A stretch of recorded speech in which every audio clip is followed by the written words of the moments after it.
Welcome back to Brands Hatch, where the news is that Alex Knight has had his 10-second jump start penalty rescinded, so he gets the win in race 1. Up from 6th, the rest of the top 5 shuffle back 1 position. For race 2, no Matt Palmer on pole position. His clutch master cylinder failed in race 1. Paul Flinders also a non-starter. The race gets underway then, and it was Stuart Nichols that had that gap in front of him on the grid. He's doing his best to make use of it. He's alongside Alex Knight now as they head down towards Paddock Hill Bend for the first time, and it's the roadster, I think, that just gets his nose in front. Yes, he does, and it looks like Ben Rowe, who is going to try and follow him through as well. Streaming through Paddock Hill Bend then, this 32 car grid headed by Stuart Nichols. Alex Knight about to lose another position there, I think, because Mick Nichols, who had that spin towards the end of the first race, trying to forge a way through, and he has made it, hasn't he? So Alex Knight down to 4th place. It's John Wilson there in 5th position, and those 2 cars side by side in 6th and 7th places.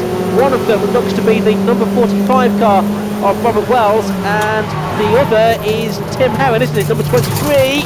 Oh, and Rob Wells getting very crossed up there.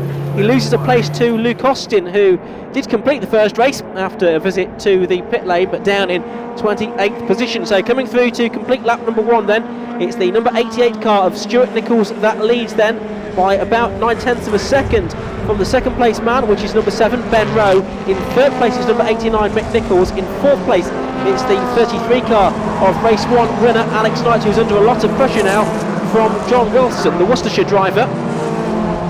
Down Druids they go. There's a spinner at the back, and that's the number 49 car, David Rowe, father of Ben. Manages to pull that car out of the gravel trap. Knight then under pressure from Wilson, who goes to the left as they head up towards Paddock Hill Bend, but meanwhile that's Mick Nichols going through for 2nd place. But then he runs wide on the exit of Paddock, and Ben Rowe immediately takes the place back, and now it's the drag up the hill with Mick Nichols having lost some momentum there. He's back about 3 car lengths behind Ben Rowe again. Right, still there in 4th. We're on board with Robert Wells. He's got Luke Austin ahead of him in 7th position. Wells is in 8th. Wells always towards the sharp end of the field last season. Queuing up behind Luke Austin now. Looking to the right as they go into Surtees. Dab of the brakes for Austin. Through McLaren now, gap there. Is Wells going to make use of it? No, I think not, as into the pits comes the number 11 car, and that's Jim Davis. Well, bitter misfortune for last year's Roadster Class champion.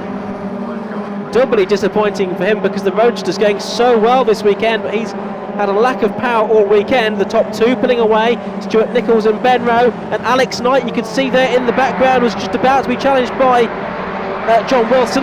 That came to nothing. Meanwhile, it's side by side further back, that's Robert Wells and Timothy Heron, who are now on board with Stuart Nichols. And to Paddock Hill Bend. Now where's Ben Rowe? He's going around the outside of him, and is he going through? I think he is, just about. Yes, Ben Rowe, the Devon man, gets the car all the way ahead of Stuart Nichols now. We go on board with Robert Wells. He's looking at John Wilson, trying to go around the outside of Alex Knight, but in turn is going up the inside of John Wilson. He was quite late on the brakes there, it seemed to me, was Robert Wells. Managed to get the car turned in. Now let's look at Wilson. Down the inside of Knight, into Graham, and Rob Wells getting very crossed up there. And I should think that was partly because Tim Heron and Luke Austin were bearing down on him as well.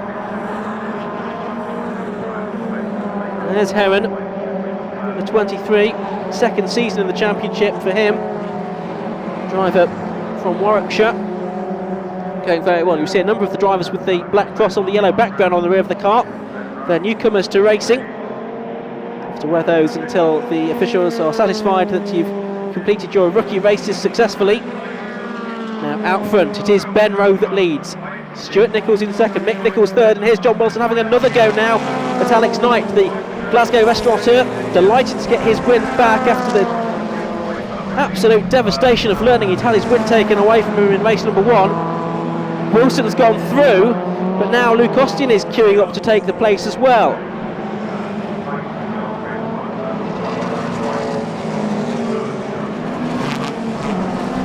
There's another of the Roadsters, that's the number 79 car, Jonathan Grimes, the Ascot man.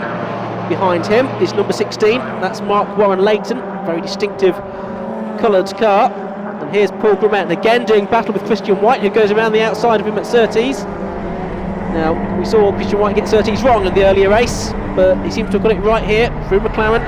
Now through Clearways, past the Motorsport Vision building on the outside of the circuit. And it looks as if Christian White has gone through. It's Clive Morford next up in the number 8 car. This is the battle around the 9th, 10th and 11th kind of position. Lee Gambell looks to be down there as well. So is Matthew Wallace in number 72. After a disappointing qualifying session for him, another driver who has been on the podium towards the end of last year. We're expecting good things from this season. And these are the leaders coming up towards traffic. It's Stuart Nichols trying to get back ahead here of Ben Rowe. They're going to go across the line absolutely alongside one another now. Ben Rowe just getting his nose in front as they lap the number 34 car, Shane Mansbridge, the reserve who didn't take part in the first race. This is the racing debut for Mansbridge, the man from Colchester, now living in Norwich. Heavily involved in motocross. Oh, a disappointment there for Jamie Grant in number 70. Well and truly beached into the gravel. I should think the officials might have a look at that. And there's Stuart Nichols.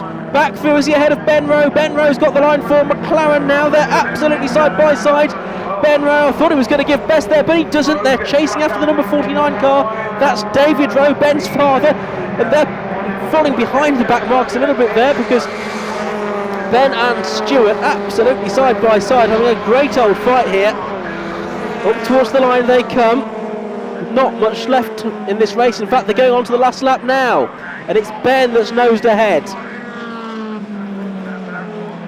Well, Stuart said to me after he thought he'd won the first race that he could quit now, but didn't get the victory verdict in the end. He's going to have to work hard if he's to do so here. He's having to slice between the back markers there to try and stay on terms with Ben Rowe on this final 1.2 mile lap of Brands Hatch in the Miller's Oils Toyota MR2 Championship. The second race of the season, round 4 of the championship. First 2 races at Donington Park will be scheduled to take place on British Grand Prix Day, the 30th of June. And out of Clark Curve comes Ben Rowe, and Ben Rowe up to the line, and he takes the checkered flag to win just from Stuart Nichols. Third across the line is Mick Nichols on a great fight there with Luke Austin, only by 3/100ths of a second, failing to take 5th place away from Alex Knight.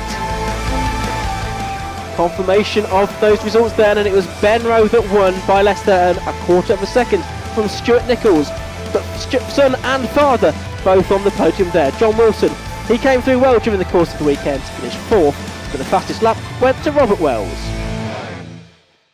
So Ben Rowe, when you came into the pit lane, it's fair to say you were looking pretty pleased. Yeah, I have to say, very chuffed. Yeah, epic race, epic battle with Stuart, and probably the best I've ever had, I think. A really good race. And your first win as well. And my first win, yes, not through lack of trying, but lots of effort and get your elbows out and away we go. You were saying earlier on, it's been 6 or 7 years you've been doing this now. What keeps you coming back out every season? Madness, insanity, I'm not sure. No, they're all brilliant boys in the paddock, and really close racing that doesn't cost a fortune, so, why would you go anywhere else? Absolutely brilliant. That's it from Brands Hatch, but there's another 2 races in 4 weeks' time. Join us at Snetterton. For now, it's goodbye.